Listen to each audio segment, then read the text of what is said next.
All right, welcome back. Harmless Dave here, talking about the media and Tulsi Gabbard in real time for a few real people out there, just like you and me. So, Tulsi Gabbard, I wanted to do this video earlier, but I already booked a great interview with my friend Craig Pasta Jardula, who was on fire as he normally is when he comes on.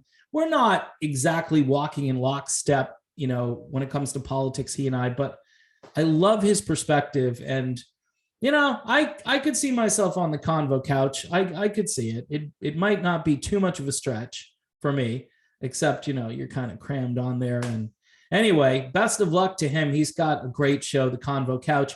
Our interview, by the way, you can see it in its entirety over on Rockfin because it was way too spicy for YouTube. And this channel is like teetering again on the edge of disaster. So let's talk Tulsi. So Tulsi made this video. She's made statements, but then she made this video, which was an absolute takedown video of Mitt Romney. And she asked Romney to resign.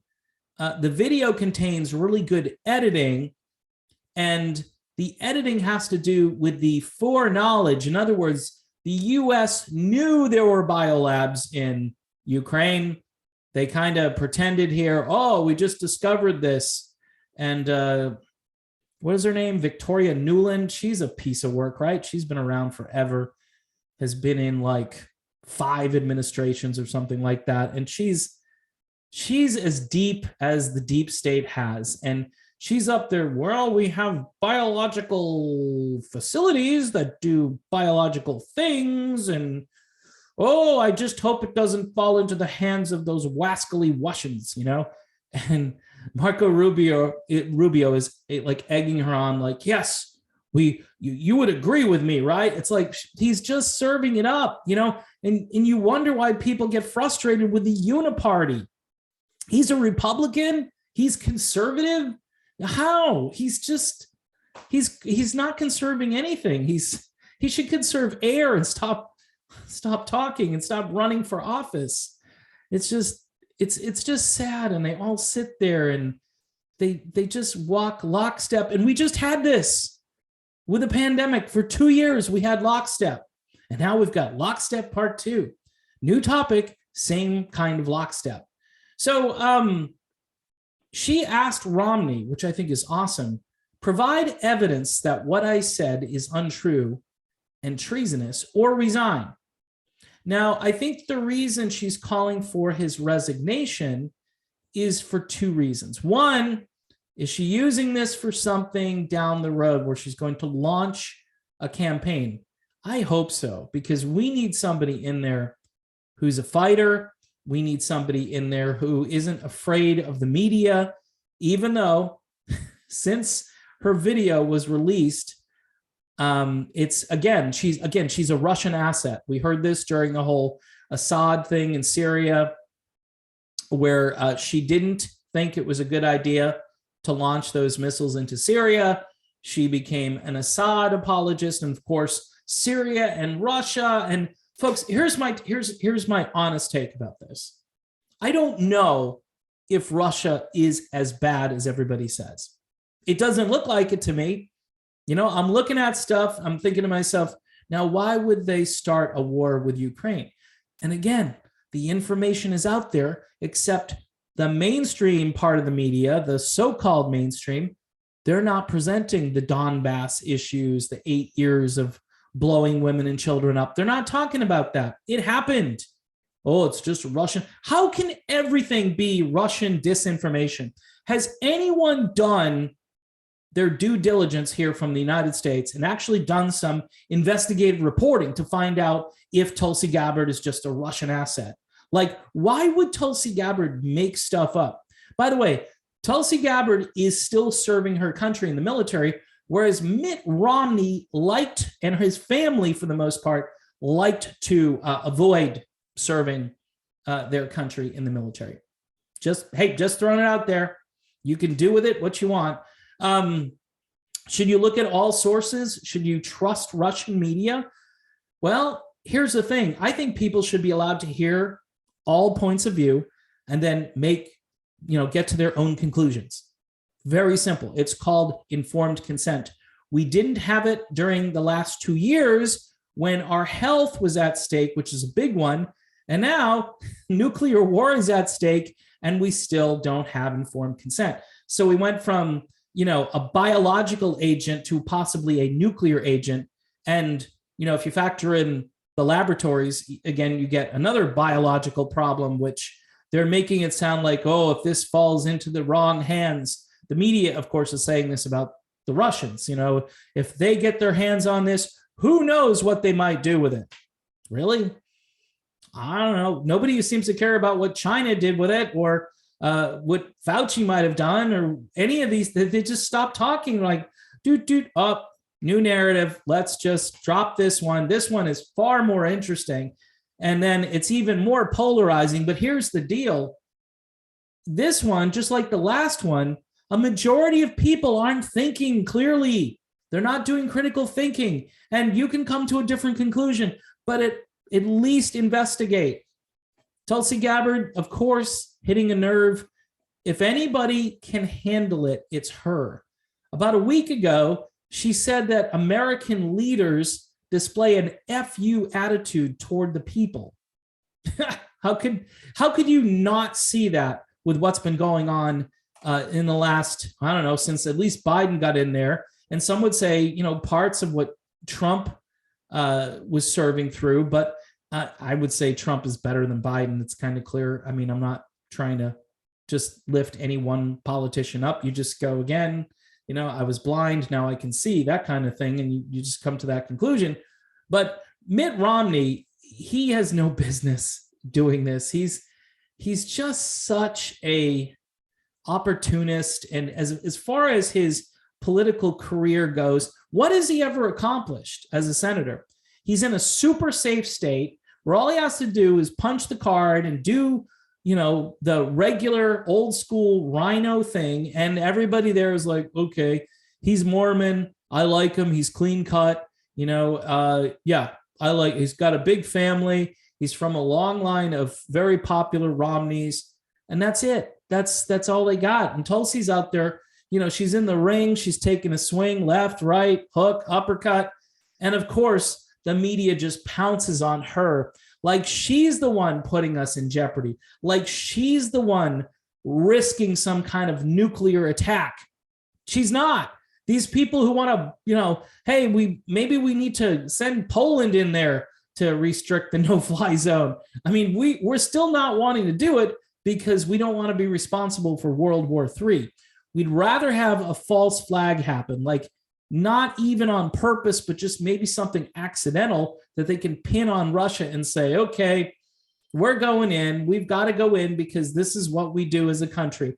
We don't mess around with this kind of situation. We just do it.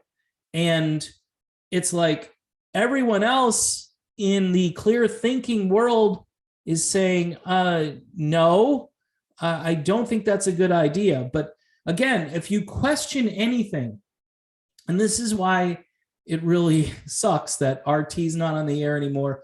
And if you think I didn't watch RT day and night, but now I'm far more interested in what they're saying because guess what? I'm not getting any alternate perspectives, very few. And that's because they're Russians, Dave, and they're just going to prop up their side and they're going to make it sound all rosy. I can sense propaganda when I hear it. And we've been doing this Russian thing for 6 years, before Trump was even inaugurated. And then, of course, over and over again during his presidency. And then even afterwards, you thought, okay, maybe that's over now because Trump's gone. But no, they resurrected again. And they basically, and you could, well, Putin did this. Putin did this because he knew he had to do something. That's all I'm going to say. I'm not saying war is a good thing. I keep saying, I hate this. I don't want anybody to die. But like I said, about 14,000 people in the Donbass region, the eastern Ukraine, those people were being shelled on a daily basis for the last 8 years.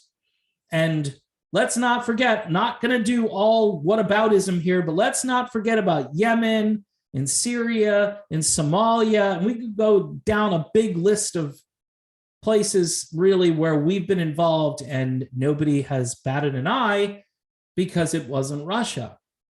This might be a religious thing or a cultural thing. I don't know what it is anymore. I mean, are we just supposed to dislike Russians in general? I mean, is Russian dressing done? Are we going to be able to purchase that anymore? Is,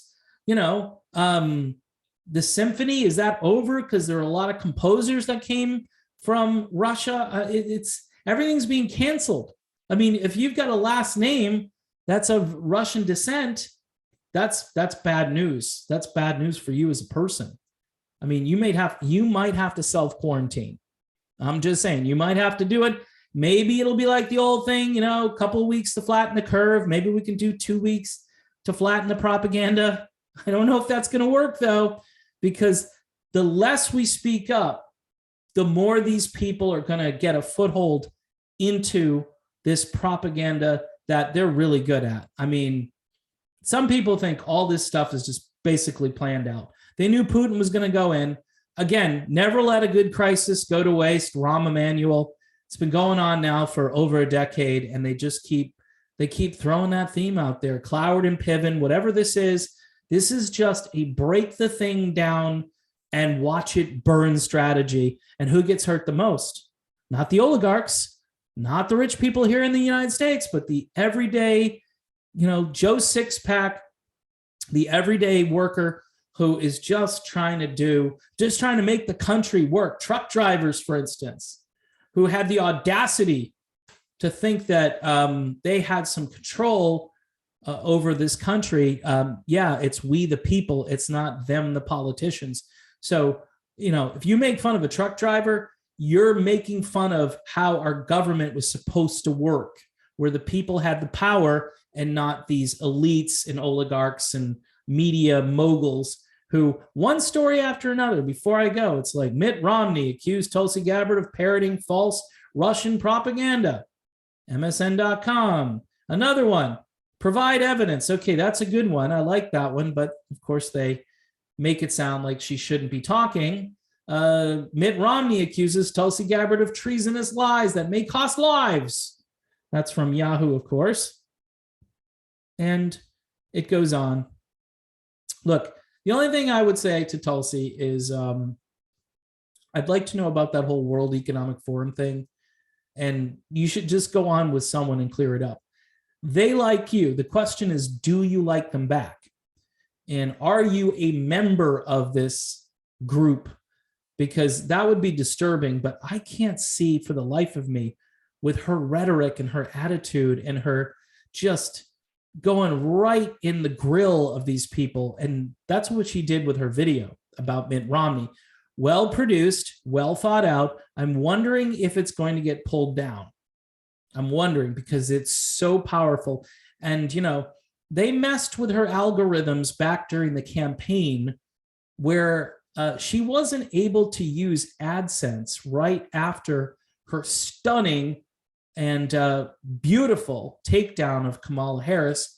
I think Mitt Romney should resign. He won't, but the elites will just continue to say that Tulsi Gabbard is a Russian asset and, is just spewing propaganda, even though she's got the facts.